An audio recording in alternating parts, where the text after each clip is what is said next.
시청자 여러분 안녕하십니까. 이영풍TV입니다. 국민의힘 전당대회 오늘까지 전화 자동응답 ARS 응답 조사가 투표가 계속 진행되고 있습니다. 그런데 지금 그 좌파 신문 쪽에서 이번에 그 투표율이 국민의힘 전당대회 투표율이 굉장히 지난번 전당대회보다 그 전보다 떨어진 것을 굉장히 염려하면서 결선 투표로 갈 가능성이 높다 이렇게 일제히 보도를 하고 있고 어차피 당대표는 한동훈이다라는 어대한 프레임이 깨질 수도 있다 이렇게 염려하는 어떤 뉘앙스의 보도를 쏟아내고 있어요. 제가 그 보도의 내용을 좀 말씀드리고 그동안의 경과도 좀 설명드리면서 짤막한 논평을 해드릴까 합니다. 지금 오늘 한국일보를 보면 제목이 이렇습니다. 여권 막장 전당대회 투표율 추락 어대한 흔들리나. 어대한은 어차피 당대표는 한동훈이다 이 말이거든요. 자, 내용을 보면 국민의힘 전당대회 투표율이 50%에 못 미칠 전망이다. 흑색 선전이 난무하며 유례없는 막장으로 흐르면서 당원들이 등을 돌렸다는 것이다. 이건 뭐 정확하게 알 수는 없습니다. 이 원인은 뭐 어떻게 딱 찍어서 특정할 수는 없어요.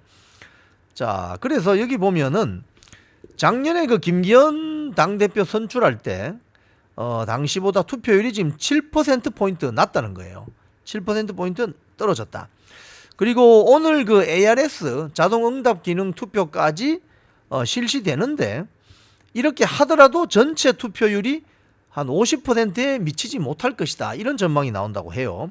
앞서 1, 2, 3차 전당대회 당시에 ARS 자동응답 투표는 각각 9.2%, 9.4%, 7.59%로 10%를 넘은 적이 없다는 거죠. 그러면 어제하고 오늘하고 ARS 투표를 한다 손 치더라도 전체 투표율은 50%를 넘기기 힘들다. 이런 어떤 결론이 나오는 거죠. 자, 그러면 왜 이렇게 투표율이 떨어졌을까? 이 한국일보 보도는 한 두 가지 이유를 내세우고 있습니다. 첫 번째 이유, 두 번째 이유가 있는데 제가 두 번째 이유부터 먼저 말씀드리겠습니다. 왜냐하면 기사에는 첫 번째 이유가 좀 중요하다고 이야기하는데 제가 봤을 때는 두 번째 이유가 더 중요합니다. 뭐냐? 두 번째 이유.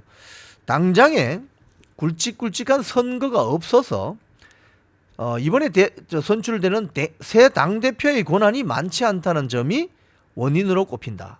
저는 이게 더 중요하다고 봐요. 그런데 한국일보는 첫 번째 그 투표율이 저조한 이유가 이번에 너무 흑색 선전을 해서 뭐 투표하러 가기 싫다. 뭐 이런 어떤 이유를 대고 있는데 제가 이것도 설명드리겠지만 저는 두 번째 이유 이게 더 당원들에게 더 어필이 됐을 것이다 이렇게 생각합니다. 무슨 소리냐?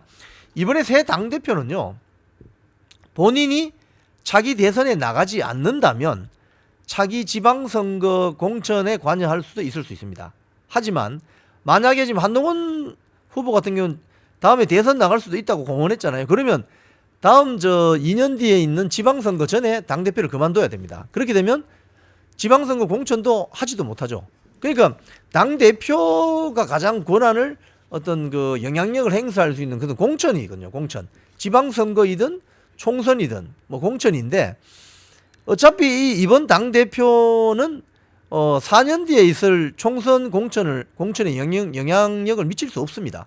그렇기 때문에 굵직굵직한 선거가 없기 때문에 새 당대표의 권한이 그렇게 많지 않다는 점이 어필한다는 거예요. 그래서 현역 의원, 지금 국민의힘 현역 의원 108명 그리고 원외 인사들이 열성적으로 당대표 선거에 참여할 수 있는 유인책이 없다는 거예요. 사실 이거는 좀 현실적인 이야기입니다. 자, 한 원외 당협위원장의 인터뷰입니다. 이번에 뽑히는 당대표가 2028년 총선 때 공천 준다는 보장도 없고 뭐 이런 이야기 합니다. 대통령 임기도 앞으로 3년 가까이 남은 마당에 당원들까지 동원해서 특정인에게 줄을 설 이유가 없다. 바로 이겁니다. 이거. 지금 당원들을 동원하려면 지역구를 가지고 있는 당협위원장인 현역 국회의원 또는 이번에 공천받았지만 떨어졌던 원외 당협위원장들이 자기가 관리하는 책임 당원들이 있거든요. 리스트업을 해서 다 전화번호도 가지고 있고 뭐 모임도 하고 또 지역구별로 당원 협의회라는 게 또 있습니다. 거기에 이번에 홍길동 후보로 갑시다라고 본인이 적극적으로 선거 운동을 해야 되는데 그렇게 할 이유가 없다는 거죠. 왜? 아직까지 다음 총선은 4년이나 남았고 지금 이번에 당대표 누가 되든지 간에 이 사람하고 뭐 아무런 관계가 없다는 거예요. 그래서 무리하게 당원들을 동원해서 특정 후보에게 줄 설 필요가 없다.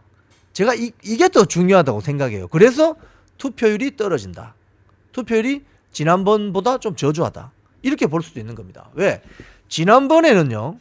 작년만 해도 김기현 당대표가 될 때만 해도 김기현 당대표가 다음 총선에 2024년 4월 총선에 영향력을 발휘하겠구나 라고 생각을 했기 때문에 많은 현역 국회의원들이 줄을 섰어요. 그러니까 투표율을 어떻게 끌어올린 거죠. 그런 측면이 있는 거죠. 자, 그런데 한국일보가 지금 이야기하는 첫 번째 이유, 지지율이 떨어진 첫 번째 이유. 많은 후보들이 출사표를 던지면서 흥행이 기대됐지만 결과는 달랐다. 뭐 김건희 여사 문자 공개로 뭐 좀 흑색 선전. 뭐 막판에 나경원 후보가 공소 취소, 패스트트랙 공소 취소, 부탁 발언. 뭐 이거 가지고 폭로전이 펼쳐지면서 투표할 마음이 생겼겠느냐. 뭐 이런 이유를 달고 있습니다만 저는 제가 말씀드린 이번에 선출되는 새 당대표의 권한이 그렇게 많지 않다.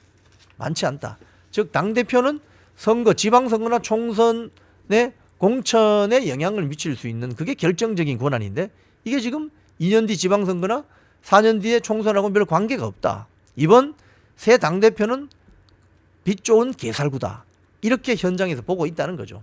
자, 낮은 투표율. 이 투표율이 왜 이렇게 낮을까?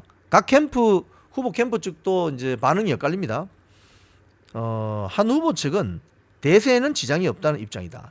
정광재 대변인, 열성 지지층이 많은 한 후보가 결선 없이 당대표에 당선될 것이다. 나경원, 원희룡 후보, 한동훈 후보 지지층이 이탈한 결과다. 결선 투표로 갈 것이다. 이렇게 예고하고 있습니다. 윤상현 후보, 막판 패스트트랙 공소취소 논란을 가지고 당원들의 동요가 있을 수 있다. 한동훈 후보에 대해 여러 우려가 많이 표명되는 분위기다. 뭐 이런 이야기들이 쭉 나옵니다. 뭐 한겨레 신문도 1차 경선에서 끝낸다던 한동훈, 낮은 투표율이 변수되나. 뭐 이런 소식을 전하고 있습니다. 그러니까 경향신문하고 한겨레 신문이 유독 이 낮은 지지율이 한동훈의 1차에서 끝낸다는 이 말이 불가능하다. 뭐 이런 보도를 내고 있는 거죠. 투표율이 낮아지면 1차에서 끝날 가능성이 적어지죠. 예. 자, 그런데 사실은 이게 이제 한 열흘 전이죠. 7월 14일 보도인데요. 경향신문에 보면 이런 게 나와 있습니다. 대세론 굳히기 한동훈 65% 득표 목표. 여기 보면은 당시 한동훈 후보 측 정광재 대변인이 국회에서 브리핑을 열었는데 이런 이야기를 했습니다. 변화에 대한 열망을 역대 최고 투표율과 후보 득표율로 담아달라. 65%가 넘는 투표율과 당선자 득표율이 필요하다. 이렇게 이야기했거든요. 자, 이렇게 되면 한동훈 후보 캠프 측의 계산은 일단 투표율이 65% 가까이 돼야 된다는 거죠. 65% 가까이 된다는 말은 당원협의회에 가입되지 않은 자유롭게 활동하는 당원들이 너도 나도 나와서 투표를 많이 해줬어야 된다는 거죠. 근데 이게 지금 안 됐다는 겁니다. 그러면 한국일보 관측에 따르면 최종 투표율은 한 50%쯤 될 것이다. 이렇게 되면 한동훈 후보 캠프 측의 전망은 한 65%가 돼야 되는데 그 15% 차이 큰 격차가 벌어지는 것이죠. 그러면 65%의 득표율도 힘들어진다고 봐야 되는 겁니다. 그렇게 되면 어떻게 되느냐? 지금 나경원, 윤상현, 원희룡 세 후보가 공히 전망하는 것처럼 결선 투표로 갈 가능성이 높다. 이렇게 되는 거죠. 이렇게 되면 어떻게 되느냐? 한동훈 후보 캠프 측은 예상대로 지금 작전이 예상대로 잘 안 가고 있는 것이고 나경원, 원희룡 후보 측은 결선 투표로 가서 나경원 후보와 원희룡 후보가 어떻게 서로 밀어주기, 2등을 서로 밀어주기 이런 협의를 통해서 결선 투표에서 역전승을 할 수 있다. 뭐 이런 어떤 작전으로 가지 않을까 그렇게 보이는 거죠. 그래서 이번에 투표율이 낮은 이유는 한국일보가 일부 분석을 했지만 새 당대표가 그렇게 실권을 가지고 공천에 영향을 줄 수 있는 자리가 아니다. 즉 빛 좋은 개살구다. 그래서 당원들을 동원해서 줄서기를 하는 것이 부담이 된다. 이런 현역들 또는 원외 당협위원장들 그런 속내가 있는 것이 아닌가 그렇게 보여집니다. 지금까지 이영풍TV였습니다.